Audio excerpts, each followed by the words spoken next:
What is Ralsei? This is a question that has been brought up so many times over the years in the Deltarune community. Is Ralsei actually Asriel in disguise? No. I feel like that got debunked on day one. Is Ralsei a Dustiner made from the dust of Asriel? Uh, also no. So, is Ralsei actually the horn headband that Chris used to wear, combined with the notion that he's Chris's ideal self? Hmm. This is a theory that actually sounds plausible, at least at first glance, but it's not what I personally believe.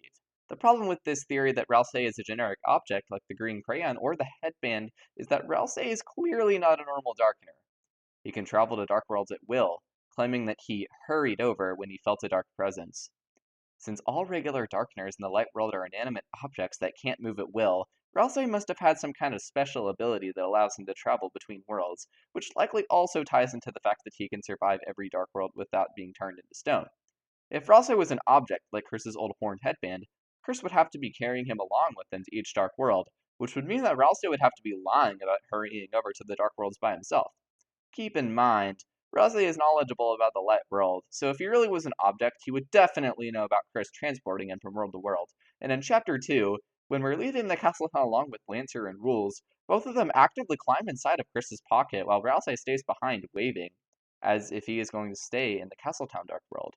So this definitely weakens Ralsei object theories, if not disproving them completely. Since Ralsei is the proclaimed Prince of Darkness, having the abilities to survive in all dark worlds and to travel between them at all without the assistance of a Lightner, it is safe to assume that Ralsei is quite special. And I think I have an idea of just how special he may be. So, spit it out! What is he? You're probably asking by now. Well, y'all aren't ready for this. Ralsei is a Titan. Yes, you heard me correctly. Ralsei is a Titan. But not a Titan like the ones we saw in Chapter 4. Remember everything we've learned about Dark Worlds? Dark Worlds are shaped based on the will of their creator. In other words, the Dark Worlds are heavily influenced by their creator's thoughts, emotions, desires, and personalities, as well as those of the Lightners who enter these worlds. The Darkners within these Dark Worlds are also influenced by these Lightners. King and Queen represent abusive guardians. Tenna represents Chris's nostalgia for the past. Lancer is the friend Susie had always wanted, and Gerson is like the father figure Susie always wanted. All of these Darkners have clear-cut ties to the Lightners that both created these Dark Worlds and entered these Dark Worlds. Based on the evidence, it is reasonable to include that the Titans that we see in Chapter 4 are a reflection of the hatred and malice of the Roaring Night when too much darkness collects in order to form the Titans. Keep in mind, the Church Dark worlds are the darkest ones yet, and they are also the only worlds that are pretty much completely confirmed to have been created by the Night, and not somebody else like Chris or Carol, as they literally are in the Dark World when we arrive, are next to the fountain, and this can all be combined with the fact that the fountains were made in such a short amount of time while Chris and Susie were at Noelle's house. Whereas Carol, at her house. Unless she bolted back just so she could be the Roaring Night or something. I don't know, man. Well, it is technically possible that Carol made these fountains. The Knight is the character that Mr. Tobias Foxington wants you to think made these fountains, and despite how much fans love to speculate that things aren't actually as they seem, I'm going to take the opposite approach here and look at the givens. So, to recap, the Titans within this dark world are a reflection of the Knight's will when enough darkness is concentrated, and the Knight was able to create a very large Titan from the birth of a fountain by making 5 fountains at once with 5 swords. This Titan is full of malice and is unconscious, striving only to kill and conquer. It is a perfect reflection of the Roaring Night as we currently see them. So, how does all of this tie into Ralsei? Well, throughout his relationship with Chris and Susie, he learns to stand up for himself, become more extroverted, and laid back, just like Susie. Susie is shaping Ralsei's new personality and helping him realize the true identity for himself beyond what the prophecy tells him to be. But what about Ralsei when we first met him? When he was just a sad, lonely prince? What was he like then? Well, he was introverted, kind, helpful, trustworthy, and innocent, like a child. He shrouds himself in shadow initially because he wants to avoid embarrassment and judgment. Tell me, Deltarune fans, who does this remind you of? Which character in the game largely shrouded themselves throughout their lives to avoid embarrassment or judgment? Chris. Chris is the sibling of Asriel, a kid who was largely showered in praise throughout his life for being an excellent student and a kind hearted individual. He was popular, whereas Chris rode around in his shadow, lacking meaning in their own life for being the one human in a town full of monsters, viewed as weird. So Chris was an insecure child, just as Ralsei is insecure when we first meet him. But what does this mean for this theory? Well, due to my notion that the Titans created by the Night are a reflection of their desires to harm the Lightners and cause the Roaring. What if, dear viewers, what if Ralsei is a reflection of Chris's own desires, Chris's ideal self? Think about it. Ralsei is the same species as the Dreamers, as Chris clearly longed to be due to wearing the horn headband to fit in with them. Ralsei's name is an anagram of Azrael, Chris's brother who was loved by the town. Ralsei is kind and sweet like Azrael. He perfectly represents Chris's desire to be more like Azrael and less like themselves. Now, everything I just said is actually a slew of relatively cold takes. None of this is really a new theory, except this part. What if Chris is actually the one who made the Grand Fountain?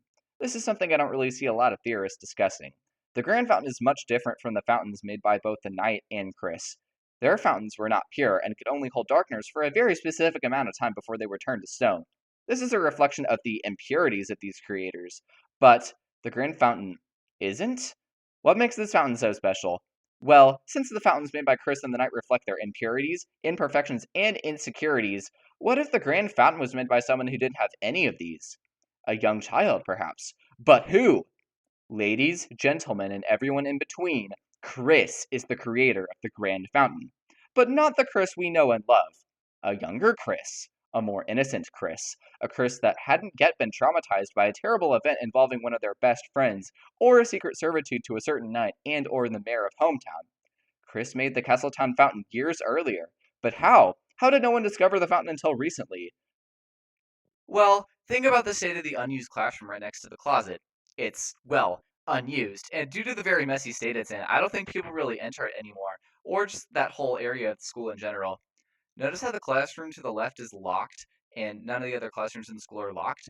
How the interior of the closet Dark World is dusty from low maintenance? This is a small school with limited janitorial maintenance, it seems, and it is very possible that it hasn't been touched since the passing of Gerson Boom just a few years earlier, as he taught in the classroom that is now unused, and since he died, everyone just collectively agreed to let this wing of the school stay the way it was, unorganized, as a sort of memorial, if you will, to the influential nature of Gerson as a longtime teacher at the school. So I think that a younger, more pure version of Chris snuck into this closet and discovered how to make dark fountains somehow, making their first fountain, which gave birth to none other than Ralsei himself. What was it I said at the beginning of the video? Ralsei is a titan, but not that kind of titan. No, no, no, no. Ralsei is a pure titan, a good titan, a titan reflecting the humble and naive desires of an innocent child, rather than the heinous desires of a dark and callous knight. Since the old supply closet hasn't so much as been cleaned in years, this grand fountain is old and undiscovered by all except Chris, who created it as a younger child, likely not long after the passing of Gerson, if I were to guess. It's possible that Chris largely forgot about this fountain's existence until they went back.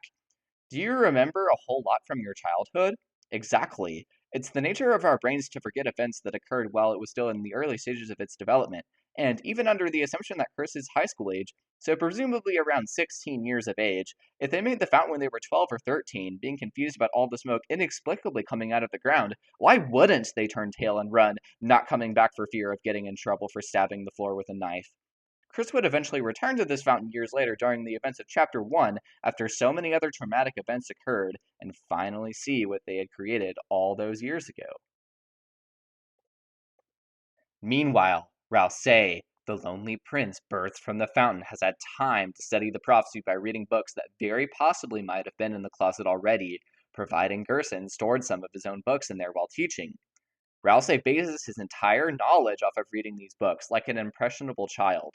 This is why he's fluent in the prophecy and seeks to carry it out. There are still unexplainable phenomena, like how Ralsei knows the layout of the light world in vivid detail, and how he knows the names of Chris and Susie, even though the characters from Lord of the Hammer likely had different names. But the pieces are all here for Ralsei to be a titan, reflecting the will of a younger Chris. Will this get brought up in the game at some point? Will we get closure on all this? We'll just have to wait and see. What do you think Ralsei is? Let me know in the comments. If you enjoyed the video, please be sure to like and subscribe. No, wait, what am I saying? That's super cringe, but please do it anyway if you want to.